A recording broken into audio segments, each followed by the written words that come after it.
Okay, so the next question that we got on the menu today is asking us a fairly straightforward question. What is the square root of 3?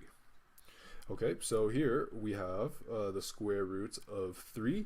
And, I mean, it is a fairly straightforward answer. Do we just say, like, okay, this is something that you want to put into your calculator. So this is going to be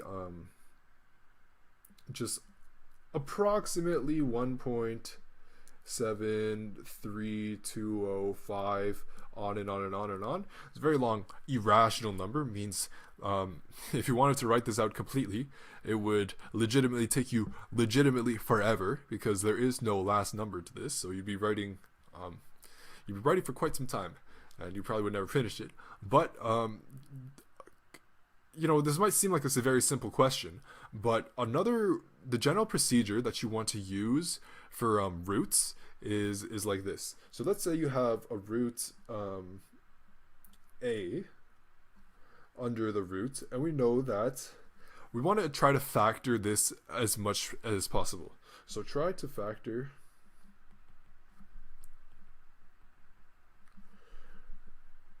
the radicand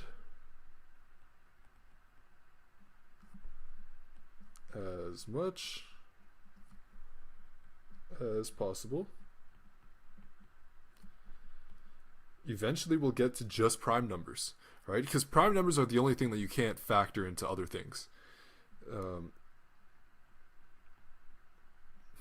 Eventually get to only prime numbers.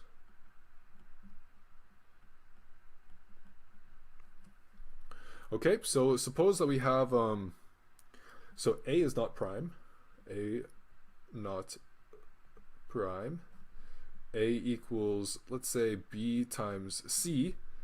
You would get square root of a is equal to the square root of b times c, and this is equal to the square root of b multiplied by the square root of c.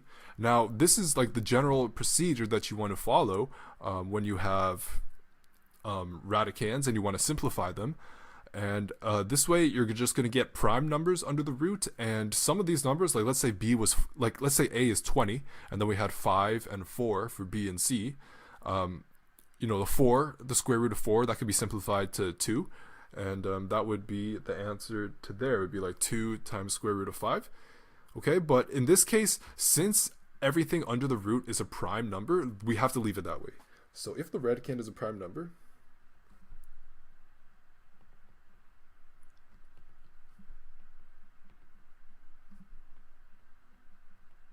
number cannot be simplified.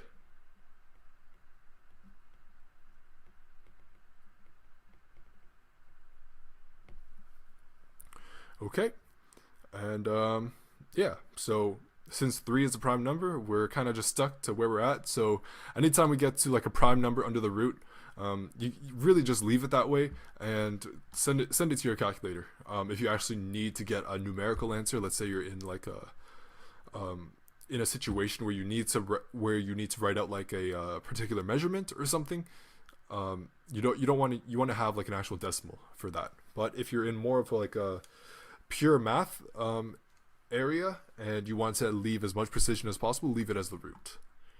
Okay, so yeah, exactly. So the above solution is good. It's good. Comments on